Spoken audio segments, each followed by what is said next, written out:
এ অধ্যায়ে আমরা ফটোশপের অত্যন্ত গুরুত্বপূর্ণ একটি প্যালেট অ্যাকশন প্লেট এই অ্যাকশন প্লেট সম্পর্কে আলোচনা করব।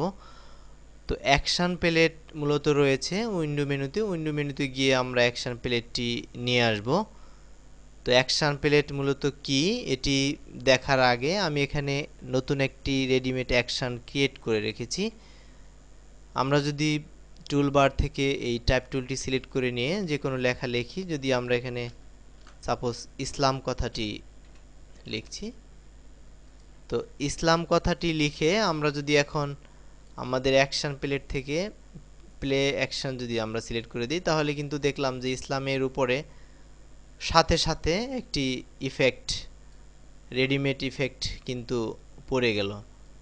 আমরা যদি লেয়ার থেকে ইসলাম কথাটি এভাবে ডিলিট করে দিই, অন্য যে কোনো একটি লেখা এখানে লিখি, যেরকম যদি লিখি ওয়েভ, তাহলে ওয়েবের উপরে একইভাবে আমরা যদি এখন আমাদের অ্যাকশন প্লেট থেকে প্লে অ্যাকশন সিলেক্ট করে দিই, তাহলে কিন্তু একইভাবে ওয়েবের উপরেই সেই যে রেডিমেড ইফেক্টটি ছিল সেটি কিন্তু পড়লো। তো আসলে ব্যাপারটি কি ঘটলো? ব্যাপারটি হলো এই অ্যাকশন প্লেটের মাধ্যমে এরকম একটি অ্যাকশন নতুন করে রেকর্ড করে রাখা যায়, যেই অ্যাকশন যে কোনো সময় যে কোনো লেখার উপরে বা কোনো অবজেক্টের উপরে আমরা এটিকে প্রয়োগ করতে পারি। মেইন ব্যাপার হলো এটি।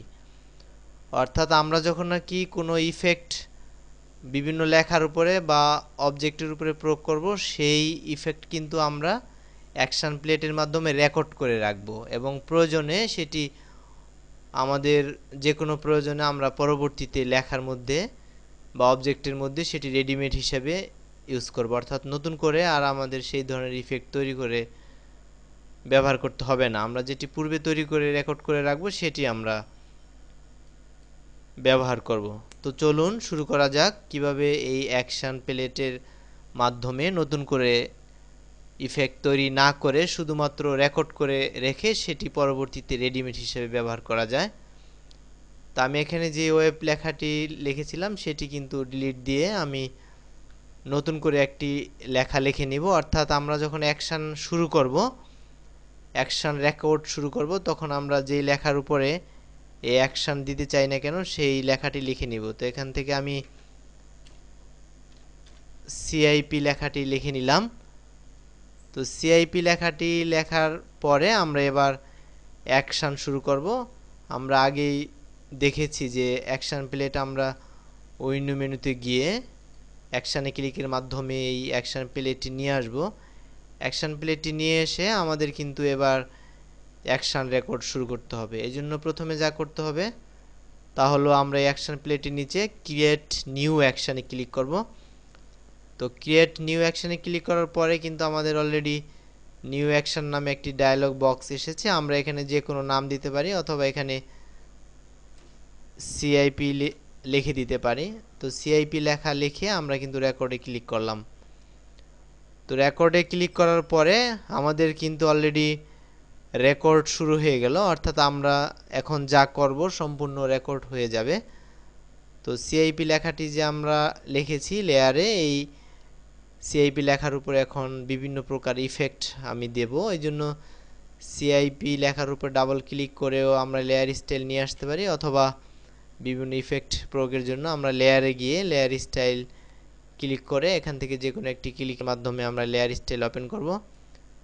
লেয়ার স্টাইলটি ওপেন করার পরে আমরা কিন্তু এখানে ড্রপ শ্যাডো দিতে পারি আমাদের এই সিআইপি লেখার উপরে, অথবা ইনার শ্যাডো অথবা আউটারগুলো, ইনারগুলো, bevel emboss, satin, colour gradient, pattern, stroke, এই ধরনের যতগুলো ইফেক্ট রয়েছে ফটোশপে সমস্ত ইফেক্টগুলো আমরা ইচ্ছে করলে আমাদের ডিজাইনের প্রয়োজনে আমরা কিন্তু লেখার মধ্যে এগুলো প্রয়োগ করে অ্যাকশনের মাধ্যমে রেকর্ড করে রাখতে পারি। তো এখন আমরা আমাদের প্রয়োজনে আমরা যতগুলো ইচ্ছা দুইটি কমিয়ে বা সবগুলো বা একটিও না, এই ধরনের ইফেক্ট আমরা আমাদের ডিজাইনের সৌন্দর্য বৃদ্ধির জন্য যখন আমরা এটি প্রয়োগ করব, তো প্রয়োগ করা হয়ে গেলে কিন্তু এবার আমাদের ওকেতে দিয়ে বের হয়ে আসতে হবে। অর্থাৎ আমরা মাত্র লেখার মধ্যে ইফেক্ট প্রদান করলাম।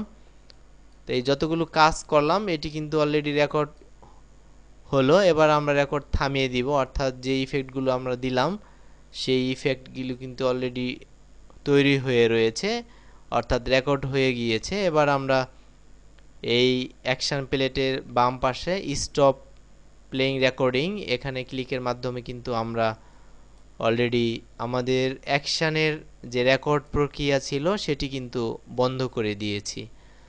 তো বন্ধ করে দেওয়ার পরে এবার কিন্তু আমরা অ্যাকশান প্রয়োগ করব, অর্থাৎ সিআইপি যে আমরা আগে লেখাটি লিখেছিলাম এটি কিন্তু ক্লোজ দিয়ে বের হয়ে আসছি। এবার আমরা যে ইফেক্ট রেকর্ড করে রেখেছি অ্যাকশান প্লেটের মাধ্যমে সেটি কিন্তু পরবর্তীতে আমরা ইউজ করব, অর্থাৎ আমাদের নতুন যে ডকুমেন্টস ছিল সেটি আমরা তো ক্লোজ দিয়ে বের হয়ে আসবে। এখন পরবর্তীতে যখন খুশি তখন কিন্তু আমরা একটি নতুন ডকুমেন্টস তৈরি করে এবার আমরা যে কোনো লেখা লিখে সেই যে কতগুলো ইফেক্ট আমরা অ্যাকশানের মাধ্যমে তৈরি করে রেকর্ড করে রেখেছিলাম সেটি এখন প্রয়োগ করব। তো এই জন্য আমরা আমাদের প্রয়োজনে যে কোনো লেখা লিখব। আমরা এখানে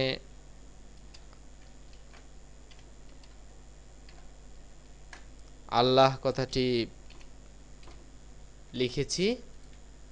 এবার এই আল্লাহ লেখার উপরে যেই অ্যাকশান আমরা তৈরি করে রেখেছিলাম সেই অ্যাকশানটি অ্যাপ্লাই করার জন্য আমরা যদি অ্যাকশান প্লেটের নিচের দিকে প্লে সিলেকশনে ক্লিক করি তাহলে কিন্তু আমরা দেখলাম যে মুহূর্তের মধ্যে আমরা যে লেখাটি লিখলাম আল্লাহ সেই লেখার উপরে আমরা যে ধরনের ইফেক্ট অ্যাকশানের মাধ্যমে রেকর্ড করে রেখেছিলাম সেটি কিন্তু অলরেডি এই আল্লাহ লেখার উপরে পড়লো। একইভাবে আমরা যদি এই যে লেয়ার প্লেটে আল্লাহ লেখাটি ছিল এটা যদি আমরা মুছে দেই, অন্য যে কোনো লেখা আমাদের প্রয়োজনে আমরা যে কোনো সময় যদি লিখি, আমরা এখান থেকে কোরআন কথাটি লিখলাম। তো কোরআন কথাটি লেখার পরে এবার আমরা এই কোরআনের উপরে যদি যে অ্যাকশন আমরা তৈরি করেছিলাম সেটি প্রয়োগ করার জন্য অ্যাকশন প্লেটের নিচে প্লে সিলেকশন সিলেক্ট করে দিলাম। তো সাথে সাথে কিন্তু অলরেডি এই লেখার উপরে আমাদের তৈরিকৃত রেডিমেড যে ইফেক্টগুলো ছিল সেটি কিন্তু পড়েছে। তো আমরা ইচ্ছে করলে এখান থেকে নতুন নতুন অ্যাকশন এভাবে তৈরি করে আমাদের প্রয়োজনে আমরা ব্যবহার করতে পারি, অথবা এখান থেকে আমাদের প্রয়োজনীয় পুরনো যে অপ্রয়োজনীয় কিছু অ্যাকশন রয়েছে সেটি আমরা এখানে ডিলিটের মাধ্যমে পরিষ্কার করে নিয়ে আমরা নতুন নতুন অ্যাকশন আমরা তৈরি করব এবং আমাদের ডিজাইনের প্রয়োজনে আমরা এটি রেডিমেড হিসেবে যে কোনো সময় ব্যবহার করব।